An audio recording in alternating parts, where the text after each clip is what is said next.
So, John, let's dive into this. Imperialism, it's a word that brings up so much baggage, right? I mean, a lot of folks will say, oh, that's ancient history. But when you look at America's past, it's there, staring you right in the face.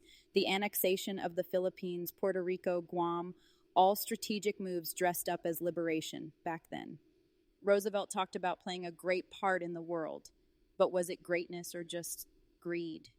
That's the question, isn't it? Historically, American expansion was driven by a fusion of ideals, progress, democracy, and a hunger for resources and power.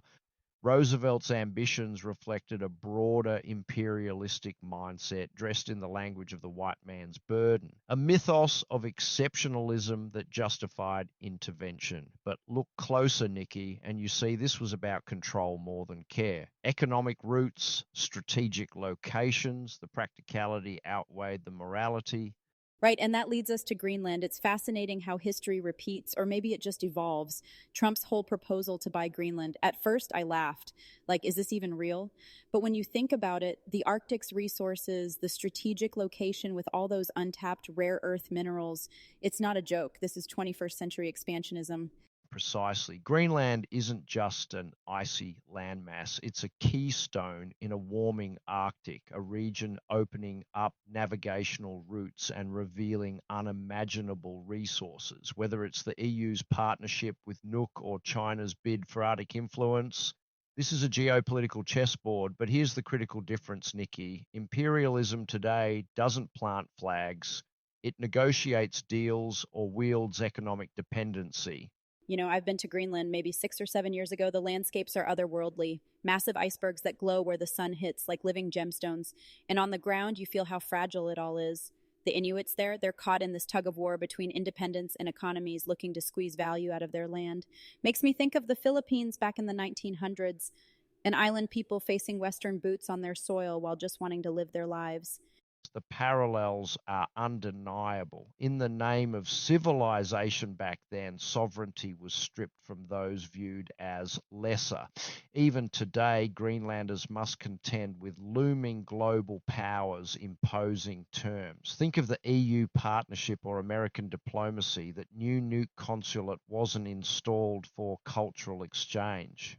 It's a stake in a resource rich Arctic future. And creeps me out a bit, honestly. You've been in conflict regions too, John. Isn't it always the locals, indigenous communities who pay the price? The sense of identity gets crushed under outside agendas. Without question, indigenous rights are trampled because they're inconvenient to greater ambitions. Yet their resilience is proof of human spirit. Greenlanders voted for more autonomy from Denmark in 2008. And remember, their prime minister said just last week, we don't wish to be Danish American, only Greenlandic, a demand for self determination that echoes globally. Yeah, makes me think of those all-female martial arts schools I documented in Afghanistan. You take a stand to define your future, even when the odds are stacked. Greenland might just turn into the underdog story the world needs right now.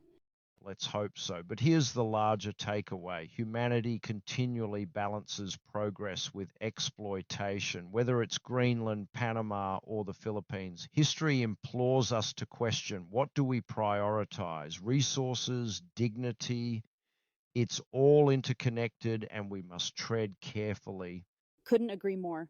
Whether through boots, mines, or bad trade deals, imperialism's shadow lingers. But man, people fight back through culture, words, or just refusing to back down. If that's not human resilience, I don't know what is. And with what's at stake, no one can afford to look away. Absolutely, Nikki. And that's where these conversations matter, to remember, to reflect, and to act. And that's it for today, folks. Thanks for joining us on the journey. We'll see you next time, or better yet, catch us reflecting somewhere else entirely.